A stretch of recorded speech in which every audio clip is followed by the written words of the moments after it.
তারে বললাম ধৈর্য ধরতে, পরে সে আরেকজনকে ধরে বসে আছে। তো কি করবে বোন? তোর মতো ছাপড়ি মেয়ের জন্য আমরা কি বসে থাকবো? হ্যাঁ, তোর মতো ছাপড়ি মেয়ের জন্য আমরা বসে থাকবো? আমরা তো ছেলে মানুষ, আমরা তো অলওয়েজ ব্যান্ড। আমরা মানুষকে ডাকা লাগে না, মেয়েরাই আমাদেরকে ডাকে, বুঝছস? Always band. অনুমতি দিলে বলো না। আপনাকে বাবু বলে ডাকতাম।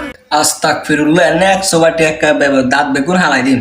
তুমি জানো লেদা না, তোর বড় নয় ছোট, হ্যাঁ? তুই কি কস বাবু? বাবু আর বেডে তোরা এগের শিক্ষা দিতে পারিস না। এগের দেখা তো ছোট ছোট বাচ্চা একা বেগুন নষ্ট হয়ে যাইতেছে, হ্যাঁ? এখানে শিক্ষা দে। প্রিয়, ও ভাই বলো। তুমি শুধু একবার আমার প্রেমে অন্ধ হও, তোমাকে ভিক্ষা করতে পাঠানোর দায়িত্ব আমার। Yes yes yes.